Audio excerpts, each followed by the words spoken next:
dreams in our eyes. The crowds roar like a storm on the wind. We're the underdogs fighting again.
What's going on, guys? And welcome to another edition of Stateside Footy. It is Tuesday night, and God damn it, I wish it was Friday, but here we are, Tuesday night, and it is time for another edition of USMNT Yanks Abroad as we are counting down, man. We are counting down the last couple weeks of the regular season, and of course, the championship season has already concluded. We're in the championship playoffs. Tough break for Aiden Morris, by the way, as they lose to Southampton today. And it looks like it's either going to be Southampton or Hull City moving up to the Premier League. And but that's a different story for a different day. But today we actually are going over a few different guys who had fantastic performances. And do you know what else is fantastic? If you guys hit that like and subscribe button and also hit the notification bell. You see what I did there? Yeah, dude, shameless plug for the channel. But that being said, we are pretty goddamn close to 500. And I would like to hit 500 before the start of the World Cup. And I would probably assume that once the World Cup hits, the numbers will exponentially go up. But that being said, yeah, make sure you hit that like and subscribe button. All right. So first and foremost, we have to begin with a couple pieces of news. And it looks like Greg 1987 and Derpy 501st kind of let the cat out of the bag by saying that Johnny Cardoso is out for the World Cup, as it was actually confirmed that he will have surgery on the ankle. And here's the interesting thing about this. Is that number one, Greg, you're absolutely right. I think it is kind of heartbreaking. But that being said, I don't necessarily know how much of a lock Johnny Cardoso actually was for the World Cup. Now, granted, most would just assume that, he was, he was in a Champions League semifinal. And it's like, don't get me wrong. Club form is one thing, and you cannot argue with the success of Atletico Madrid and their run in the Champions League. So we have to put that to the side. But the other thing that I think is worth considering is when you looked at his performances, they weren't really all that consistent. Some were good performances, some were meh performances, and some were outright down bad performances. But I think the most important thing to consider here was what he did in a U.S. shirt. And you can go back 2 years, you can go back a year and a half, you can go back 6 months. And for the most part, Johnny Cardoso has not been good in a U.S. shirt. He's been given multiple opportunities, never really once taking a hold of the opportunity. In this last window, we only saw him for 45 minutes in the first half in the game against Belgium. And then he was straight back to Atletico Madrid. And the interesting thing about this is, as tough as it was, I'm not necessarily sure that he was 100% a lock for the World Cup. Now, obviously, the injury is now, it makes it a moot point. But that being said, I had a feeling that the direction that he was going to go in was probably going to be a guy like Christian Roldan. And again, I have to stress this. Like, I'm going to stress this again and again and again. National teams are not all-star teams.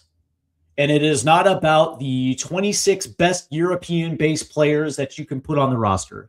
That's not how it works. It is a collection of the best 26 players that fit together in the scheme of the mold of your head coach. That is what a national team is. And regardless of whether fans like it or not, you're going to have guys who are domestic-based players. Whether you like it or not, whether you think that they're deserving or not, I would argue that some are deserving more than others, but the reality is that it has nothing to do with where you play. It's about how you fit in the grand scheme of what the coach is looking for. It's like a jigsaw puzzle. And again, regardless of what you see on X, take it for a grain of salt, because 90% of it is pure bullshit and rage bait. It's motivated by clicks, but the reality is that when you strip all the bullshit away, that is what a national team is. Chances are there's going to be domestic players on Argentina. Same thing with Brazil. Same thing with Portugal. It's like you're going to have domestic-based players on every single World Cup roster, and a lot of it has to do with fit, and a lot of it has to do with whether or not a coach thinks that they're capable of doing a job. And as bad as much as it sucks that Johnny Cardoso is not going to be a part of World Cup 2026, the good news is that he's going to be a part of World Cup 2030. Knock on wood, because he's still young enough, and there is definitely a player in Johnny Cardoso. I don't think anybody disagrees with the fact that there is a talented kid. There's a lot of quality in that kid. I just don't think that club form translated to national team form, and I don't think that he took I don't think he took advantage of it. And I also think that was probably one of the biggest things that Pochettino was looking at. Number one, where was the fit? Number two, what has he done in a U.S. shirt that potentially warranted a call up or a call in to the World Cup? Now, here's the interesting thing. And of course, coming up in about a week, I'm going to do my official World Cup roster. And what's funny is I've already been through 3 drafts on it, and I actually had him on all 3 because I actually thought, I actually think that he, especially in that positioning group, I thought he was one of our 3 best players. But now that's a complete moot point. But, this is football, man. Unfortunately, injuries play a big result. The other piece of news is that Christian Pulisic went down with a muscle injury, but it didn't sound like it was major. As a matter of fact, to me, it sounded like it was a pulled muscle. That's, to me, that's how it read. And sure enough, from everything that I'm hearing, that Christian Pulisic will be back by the end of this month. And so from that standpoint, he will be ready for the World Cup camp coming up. And, I didn't read anything into it. And I don't think anybody should read anything into it outside of the fact that this has probably been, his worst half a season, probably in his professional career. And of course, if you go back to the first half of the season, he was actually lock in step for the Golden Boot in Serie A. And then everything, a couple injuries happened, a couple small minor injuries that took him out. And, the reality is when the calendar hit January, man, he was MIA, man. He was lost in the sauce. And it sucks, but, it is what it is. These are the things that happen in football. Untimely injuries. The only saving grace is the fact that it's not going to be a long-term injury. It sounds like it is like a minor muscle pull. And me personally, what I would like to see is Christian make the decision. The thing that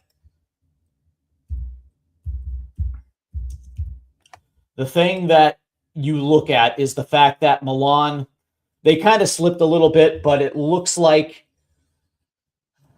if they're able to hold out for the next couple, and if they're able to get, the 6 points, they should be able to hold on to a Champions League spot. Tied right now on points with Roma. And it looks like Roma's got the better schedule, but regardless, like if things break even, they'll be in the Champions League. And it sounds like that's exactly what's going to happen. I was going to say that, me personally, I'd rather just have Christian wrap himself in bubble wrap for the last couple of games of the season. Come back stateside, early, rest, recuperate, or, do some PT at the US at the US training center there in Atlanta. You know what I mean? Get into camp early, do some rehab with the national team and get them, get yourself correct before, camp opens, whatever the case may be. But that's going to do it for the news and notes tonight. And all right, let's go ahead and get into the rundown. But before I do, let's welcome Nate Ski75. What's going on, my guy? RIFC TID Rhode Island FC. Awesome. Nate, you're one of a kind, my guy. Derpy, the 501st said Luna and Gio better be on it. Yeah, well, Luna certainly has had a very good start to the campaign. He is the one that got the memo. Start the season hot. And Gio, by the way, makes tonight's rundown, so I'm happy to report that. But we begin with strikers, and of course we begin with Flo Balogun. And Flo didn't have that great of a weekend. In a 1-0 loss to LOC Lille. He did play a full 90, but he only had 17 touches and was only able to create one chance. 4 touches in the opposition box, only 6 out of 11 of accurate passes, and that was pretty much his full 90. I gave him a 6, but if you gave him a 5.5, I wouldn't have argued with it. It was really a lackluster performance in all sense of the words. But that being said, a couple weeks ago he scored, and he still is. He's still going to end up being, a 20 goal across all competition striker. He still has, that attraction in the Premier League. As far as I know, as of right now, 4 teams from the Premier League are interested, and it seems like he's going to get his move if he's able to parlay the season and have a World Cup that is off the charts. He's going to get that move. I think he's going to get the move to the Premier League regardless. I think he's at that age where it makes sense. And because he has that experience in the Premier League, it wouldn't be out of the realm of possibility that a big club might come in and potentially pay a 50-60 million euro fee for him and let him go wild in the Premier League. So it was a bad week. It was a bad weekend for Flo, but outside of that, tremendous year. Ricardo Pepi and PSV beat the go ahead Eagles 4-1. And by the way, that's the coolest name ever. The go ahead Eagles. I love it. He played 86 minutes. He did score a goal, and what was great about this goal, it was a header off the left foot of Serginho Dest. And of course, we'll get to Dest in a little bit, but it was awesome to see it, that link up off the left hand side. Serginho kind of battling in the corner, gets free, skins a defender, plays one in, and just hits Ricardo Pepi. It was absolutely brilliant. Ricardo had 45 touches. A goal on. Actually, he had 4 shots. 29 touches, 8 in the opposition box, 13 of 14 of accurate passing, 1 of 1 successful dribbles. He did actually chip in with 2 defensive contributions. Looks like he had 2 of 5 of ground duels, 1 of 2 aerial duels, and that was good for an 8 rating. So Ricardo Pepi closing out the season strong for PSV. Again, this is probably one of the strengths of the U.S. men's national team coming into the World Cup is the fact that the strikers are in form. And it looks like that is something that should ease a little bit of the worry going in, is that at least the strikers are coming in the way that you would expect them to. So from that standpoint, congratulations to Ricardo Pepi. All right, the Gio Reyna sighting. And Gio only played 32 minutes in a 3-1 loss to Augsburg. And Noah Kai Banks did not play in this one.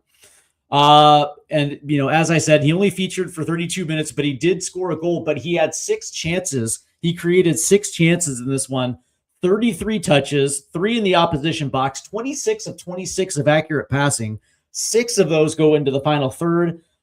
He was 2 of 3 of successful dribbles, 1 of 1 on accurate long balls. He also chipped in with 3 of 4 on ground duels, and that was good for an 8.5 rating. The best 32-minute appearance of his campaign. And again, I like the fact that it's happening now ahead of the of the World Cup roster decision. That being said, I have Gio Reyna is going to make this team regardless, because I think there is some credibility with Gio Reyna. I think the coaches understand the skill set that he possesses, and it's not ideal for the fact that his club career up to this stage, especially this season, hasn't exactly been ideal. But when Gio gets into training, he busts his ass. And of course, the November window was a little bit of a coming out party, a nice little, I guess you can say, first impression. To Maurizio Pochettino, he rewarded him. We didn't see much of him in March, but that being said, I would assume that Gio Reyna will be on the World Cup roster.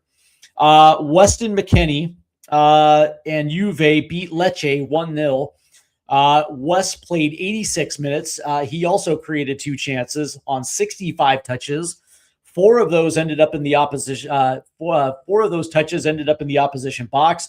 He was 44 of 50 of accurate passes. 10 go into the final third.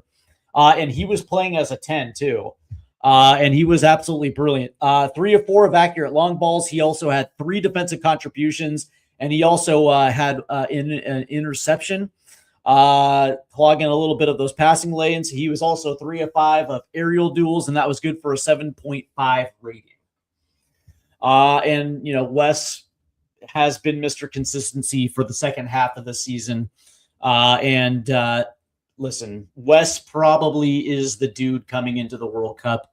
As far as like the best performing member of the U.S. men's national team, it has to be Wes at this stage. But yeah, a good performance all the way around. And that's the thing. It's like Wes, when he's so consistent that, the only thing that you can, or the only thing that's missing is like is the GA. But, Wes is just absolutely phenomenal right now. Brendan Aronson did play 63 minutes in a 1-1 draw against Spurs at the Tottenham Hotspur Stadium. It was a meh performance from Brendan. Again, 63 minutes. He only had 26 touches, 8 of 9 of accurate passes, 1 of 3 of successful dribbles, 1 of 1 of accurate crosses. He did have 4 defensive contributions, but it was only good for a 6 rating. Brendan Aronson will be on the World Cup roster. I know that you see a couple accounts on X that are debating like Luna versus Aronson. It's like, no. Aronson's on the team. Aronson was always going to be on the team. There is no competition between those two. If there is competition, it's going to be between Luna and Zendejas. But that being said, with Cardoso's injury, that could also potentially open up a spot where they bring an extra forward, and then there is no competition within the attacking ranks, depending on the balance between defense and the midfield, whether or not they want to bring a guy like Sebastian Berhalter, or whether they want to maybe bring an extra defender. Who knows? But listen, Brendan Aronson is going to be there regardless of what the season was. The fact was that he proved a lot of doubters wrong this season. A lot of people thought that maybe he might get loaned back to the championship or get sold back to the championship. A lot of people were wondering whether or not he was even capable of competing, but he hung in the best league in the world this season. He had a lot of great moments for a team that is, a lot of people thought they'd go right back down, and they mathematically stayed up. And I thought Brendan had a very good season back in the Premier League. So all hats off to Brendan Aronson. He's 100% going to the World Cup. Gianluca Busio yet again makes the rundown as Venezia beat Palermo 2-0. Busio played the full 90. He had 1 assist while creating 2 chances, 80 touches, 3 in the opposition box, 58 of accurate passes, 7 go into the final third, 1 of 3 of accurate crosses, 1 of accurate long balls. He also chipped in with 7 defensive contributions. He had 2 interceptions, by the way, 5 of 6 of ground duels, and that was good for an 8 rating. And Gianluca Busio continues that upper echelon performance. And, it's amazing that he's not being discussed or has yet to get a call up within the last calendar year to the national team. I think maybe his last appearance could have been Nations League. I think somebody should check me on that one, but I think that might have been 2025 Nations League. I think he might have been on that roster. But his performance from start to finish this season has been absolutely incredible. And I understand they're going back to Serie A next year. Congratulations on the promotion. But that being said, Venezia is a yo-yo team, and there's a good chance they're going back down. I would like to see Gianluca Busio move to a better club that has a little bit more stability in a better league that is going to allow him to make that next step up, because he's only 23. And me personally, I think he's going to be a part of the next World Cup cycle. And I think he's probably going to be a big player for the U.S., but that's only going to happen if he can actually move up. Similar to what Tanner Tessman did, I think it was like a year and a half ago when he left Venezia. But nonetheless, Busio was fantastic. My player of the week this week will be Alex Zendejas, as they drew 3-3 with Pumas. Zendejas played a full 90. He had 2 goals and a 6. 2 goals and an assist in this one. And he created 6 chances, 72 touches, 5 in the opposition box, 38 of 44 of accurate passes, 11 into the final third, 4 of 5 of accurate long balls. He also took 10 corners in this one. And this is the only second 10 rating that I've handed out this season. They're very far and few in between. You actually have to have such a stellar performance that it kind of eclipses everybody. And Zendejas certainly did that this week against Pumas. And again, this dude is automatic.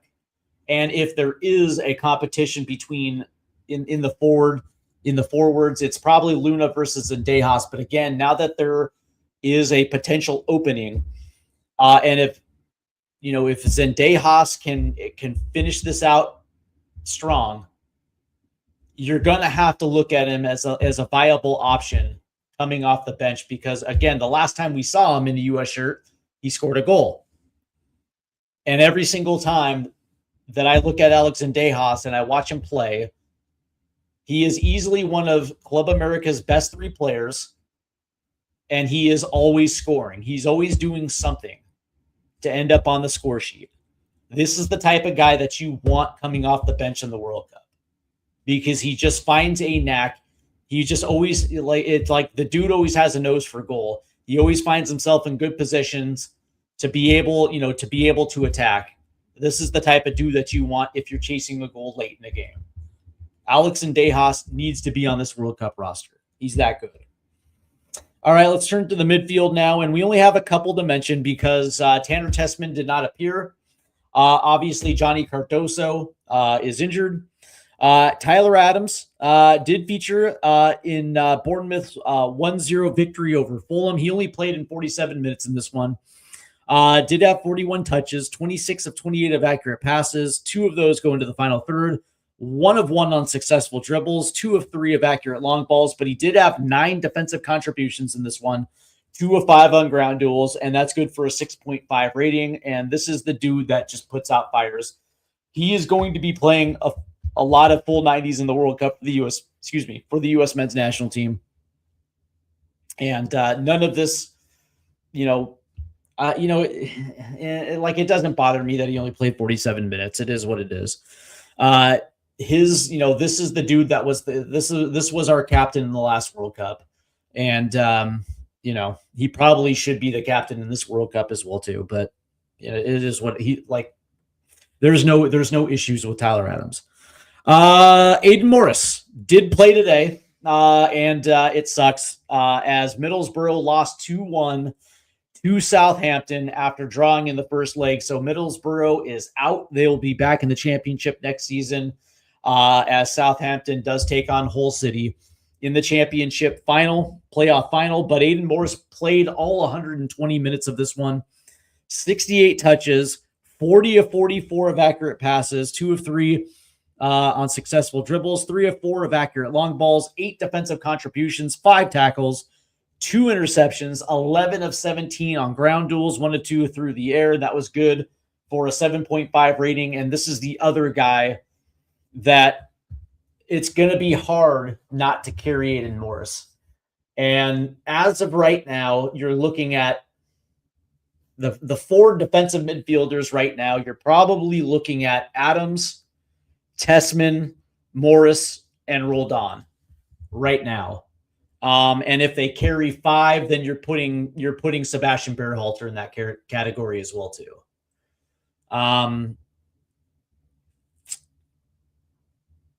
That's probably right, because I have Wes farther up. I have Wes in the forwards category because he's going to be playing up the pitch for the U.S.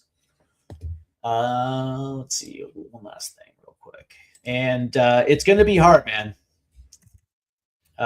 It's going to be hard for them not to carry it or use an excuse for them to leave him back, because he has been literally one of the biggest reasons why Middlesbrough got to where they were. He was the engine in that midfield this season for Middlesbrough. And guys like Hayden Hackney kind of got the headlines, but it's this dude that was doing all the work in that midfield for Middlesbrough. It's going to be awfully hard not to carry him. He's been that good. All right, let's turn to the wing backs, because Jedi played a full 90 this last weekend. And of course, they were on the opposite side of Bournemouth's win. And Jedi did play a full 90. He had 75 touches, 5 in the opposition box, 40 of 49 of accurate passes, 5 into the final third, 3 of 4 of accurate long balls, 8 defensive contributions, 3 tackles, 2 interceptions, 6 recoveries, 5 of 8 of ground duels, 1 of 2 of aerial duels, and that's good for a 7.5 rating. Let's see. No, it actually doesn't screw us. Tessman, Weah, Pulisic all hurt. Pulisic's coming back at the end of May. Weah played this last weekend, and I don't think that it's anything serious, and I don't think Tessman's. All these guys will be available for the World Cup cap. The only one that obviously is not going to be there is Cardoso. So we're not screwed, man. We're not screwed remotely. Let's see. Serginho, it's not like break glass in case of emergency type of concern. Pulisic, it's a minor muscle pull, and Tessman and Whale will be there, man. It's not the end of the world, man. And by the way, and I said it at the beginning of the show, Johnny was a fringe candidate to begin with anyway. And it is what it is, right? Because it's like, listen, on the one hand, Atletico Madrid had a good run in the Champions League, but when you looked at his games, there wasn't a level of consistency. And when you looked at his time with the National League, it has not been good. It really hasn't been good for Johnny. And so from that standpoint, it would be awfully hard to carry him when you have a guy like Aiden Morris who has been nothing but consistent the entire season. Again, your national team is not the 26 best European-based players. It is the collection of the 26 players that fit together in the scope of what your coach is trying to do and accomplish. And again, like, I don't understand why fans can't understand this, right? Like, domestic players are always going to be a part of the equation, and they are on every single national team across the globe. All right, so as I mentioned earlier when we were talking about Pepe, Serginho Dest played 65 minutes in a 4-1 victory over the go-ahead Eagles. He obviously had the assist on Pepe's goal. 49 touches, 32 of 33 of accurate passes, 2 into the final third, 2 of 3 of successful dribbles, 2 of 3 of accurate crosses, 1 of 1 on accurate long balls, 3 of 4 of ground duels, and that was good for an 8 rating. So Serginho Dest is back, and it feels like he's building up to a full 90. So we will have Serginho and Jedi back healthy to start the national team camp prior to the World Cup. And let's see. Oh, yeah. And Tim Uwea obviously is hurt. So, and he, by the way, he's expected back at the end of the month, by the way. So, yeah, none of these are serious injuries. Just out of curiosity, let me check one thing.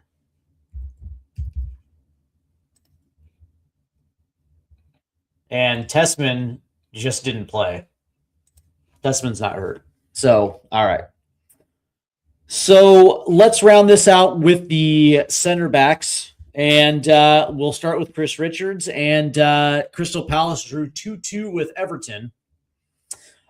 Richards played a full 90. He had 87 touches in this one. That's a shitload of touches, by the way.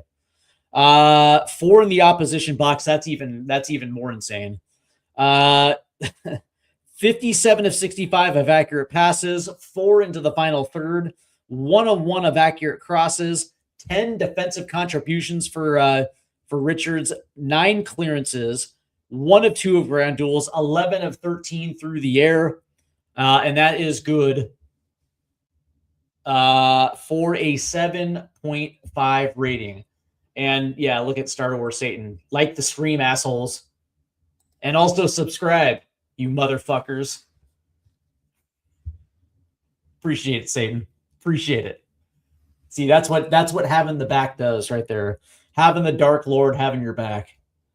I may have sold my soul to Satan. I'm playing. I'm joking.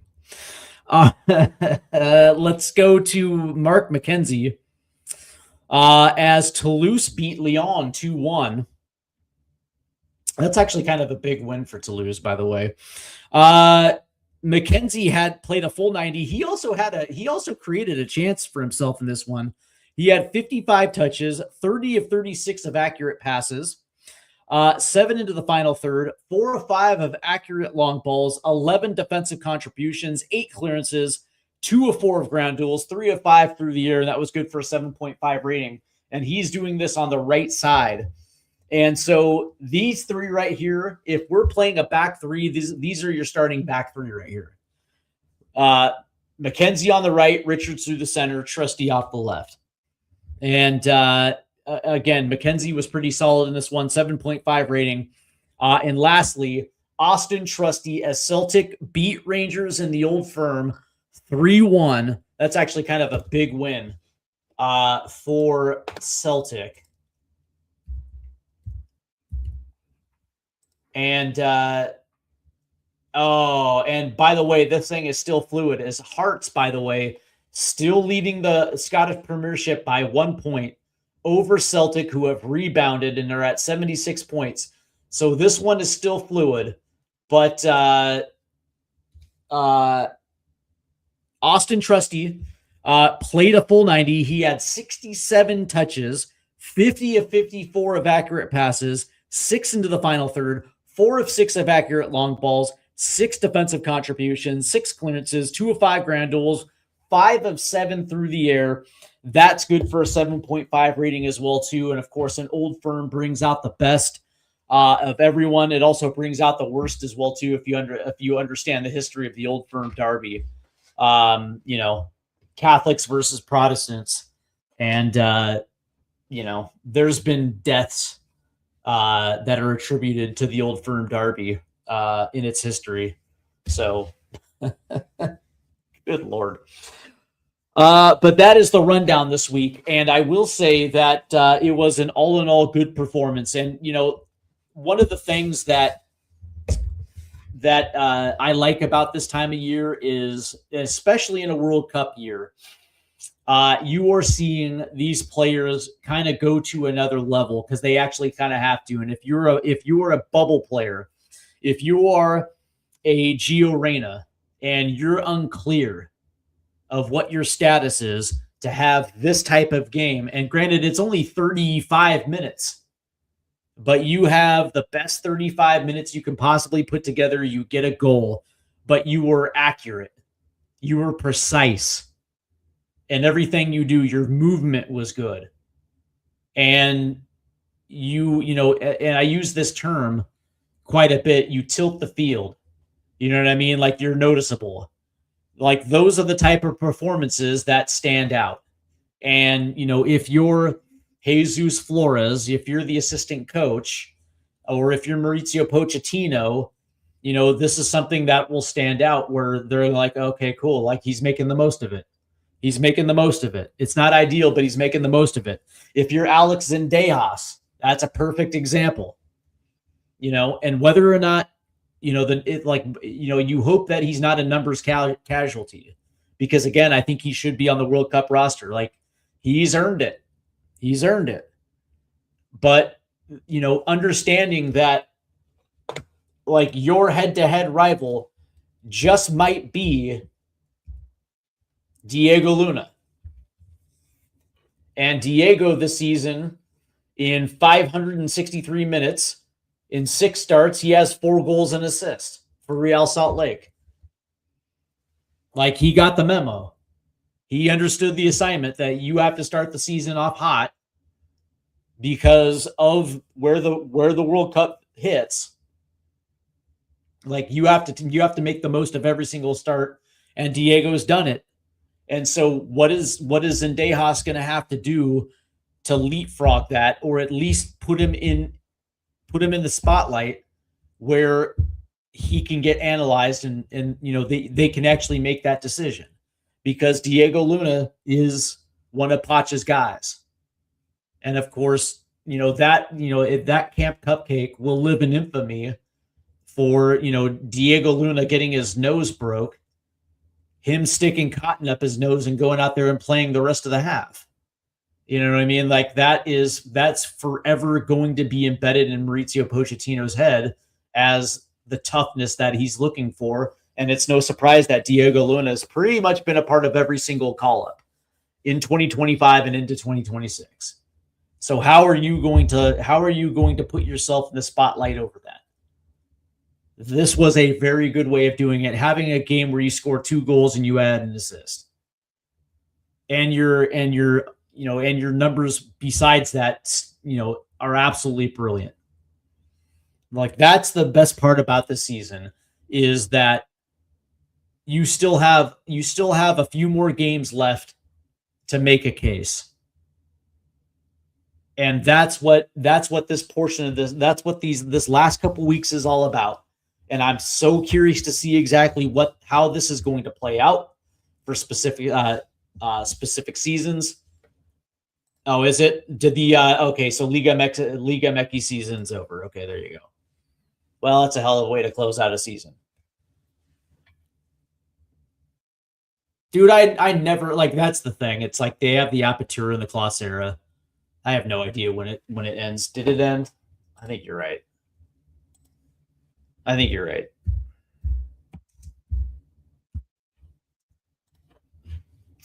Yeah, I think you're right.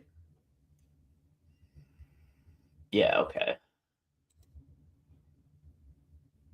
So Toluca won the Apertura. America finished in 4th, and then in the holy shit, in the Classera, they finished 8th. Yeah, it's all right. They're in the playoff, whatever. Doesn't matter. It's a hell of a way to finish the season. Hell of a way to finish out the season. And what sucks is that, Middlesbrough doesn't go on to play an extra game. That one was a kick in the nuts because I thought Middlesbrough was better than Southampton. Yeah, they're out of the playoffs. Okay, really? 8 teams make the playoffs, right? Oh, I see how it works. Oh, okay. I got you now. That's kind of shitty that Club America spends $127 million on their roster. They are they lead the league in roster, roster cost, and what are you going to do? But I'll say this, that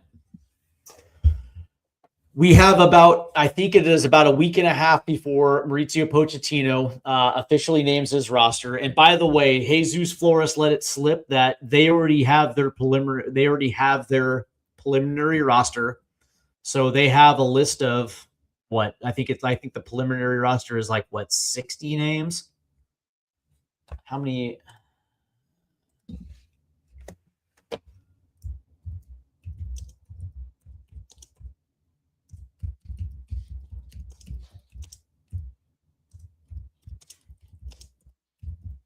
Give me 1 second.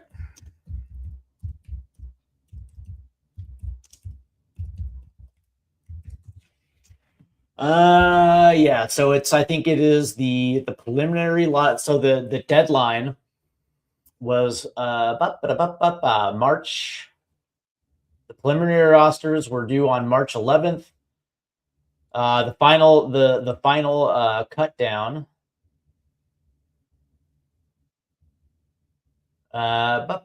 is June 1st, and it is 55 players deep. So it's 55. You can have anywhere between 35 and 55 on your preliminary roster, and there's a good chance that Pochettino is going to carry 55. He's going to carry the max, and from that, he can cut down 23 to 36 or 26. He's going to have as many people as possible on that preliminary. If his preliminary roster for Nations League is any indication, because he had a huge preliminary for that one. Same for the Gold Cup too. That felt like it was 60 players deep for the Gold Cup. But anyway, it's going to be interesting moving forward. I would love it. If Zendejas made it. I think he's earned it. I also wouldn't have a problem if Luna made it as well too. Don't get me wrong. I wouldn't have a problem with it, but there is going to be a certain one or two players that are going to get left behind that's going to feel like a snub.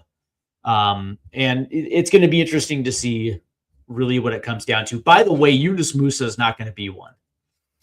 I was having a conversation today about Yunus, and I guess some guy said if he was left off, it would be the greatest, snub. And it's I was like, dude, cool your jets, dude. And it's no, it's not, because Yunus Musa is currently, I think he's 23 years old. 4 years ago, he was 19, 20 in that World Cup roster, and he was starting for Valencia, and it looked like his progression was going to get unbelievable.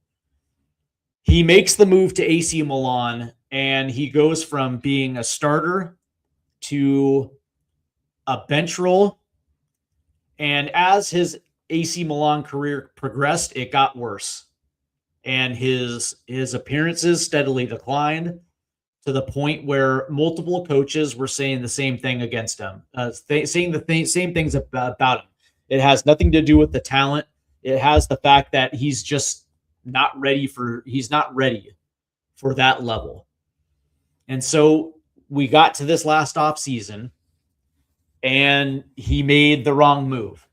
And what's interesting about it is I was told that Yunus Musa had 2 offers in the championship, and he also had an offer in the Netherlands, but he wanted to stay in Italy because he thought he was a Serie A player. Like, once you go to the Serie A, you convince yourself that you can play at that level. And I guess you can say kudos to him because he was willing to go to Atalanta and challenge, but it didn't work out for him. And had he gone to the Netherlands or had he gone to the championship, he probably would be in a far better standing with the national team today than he is. But here's the real truth of the matter is he doesn't have the clout to be that automatic guy, i.e. the way that we look at Gio Reyna. Because Gio Reyna, on top of being far more talented and along further than where Yunus Musa is, he also is battle-tested in the Bundesliga. And he was able to go to the Bundesliga. And yeah, it didn't necessarily work out for him this well either so far this season like he thought it would. But at the very least, he still has a little bit of that.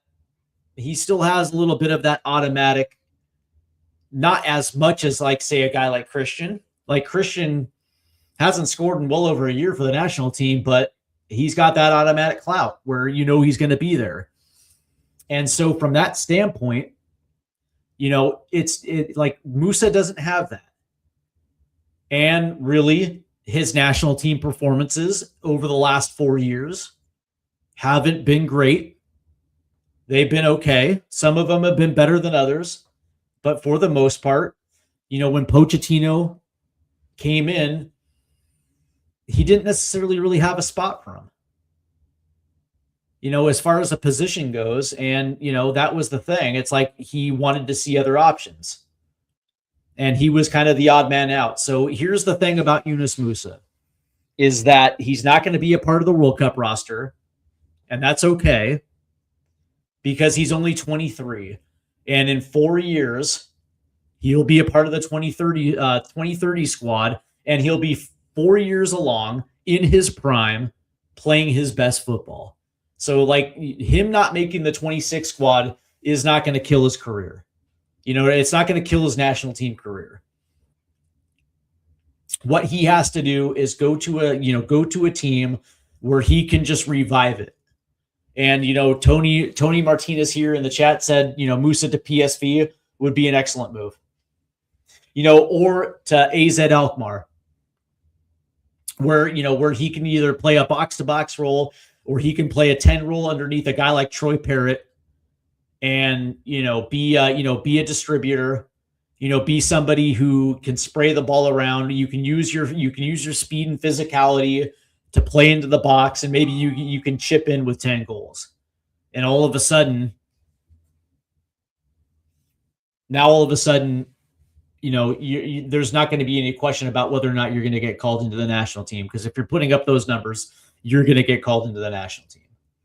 Shoot, go to the championship, because there's going to be like 4 teams that are going to be promotion ready that would start Yunus Musa on a week-to-week basis. And if you get promotion, you're in the Premier League. That was what Damian Downs tried to do this year by going to Southampton. The only problem was that, it just didn't work out for Damian.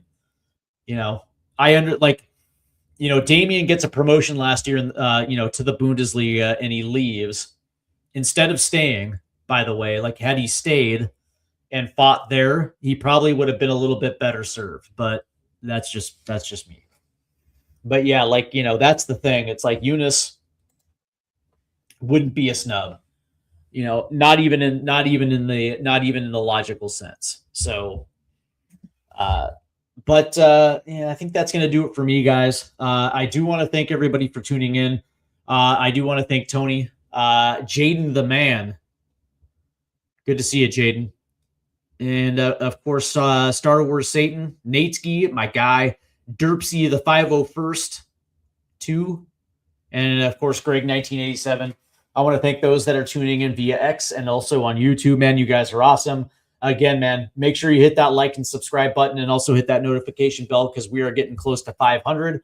And by the end of the World Cup, I want to be at 1,000. But, I do appreciate all the support, man. So that's going to do it for me, guys. I hope you guys enjoyed it. I will be back in a couple days. And, of course, this weekend we have the live streams as well, too. So that should be fun. So plenty coming up here on Stateside Footy. So I hope you guys enjoy the rest of your Tuesday night. I think there's a documentary on Netflix, and I think it's the Jamie Vardy document that I'm going to watch. I was always kind of a low-key Jamie Vardy fan, so that documentary should be good. So just throwing it out there. And by the way, man, I'm waiting for all this U.S. men's national team propaganda to hit Amazon Prime. The U.S. us against the world. The 4 years in the making. And then, of course, I think on Fox, they got the boys of the summer of 94 that I want to watch. So I'm patiently waiting for the U.S. propaganda. So hurry the fuck up, guys. I'm waiting for the stupid documentary. Don't keep me waiting. All right, guys, take care. Good night.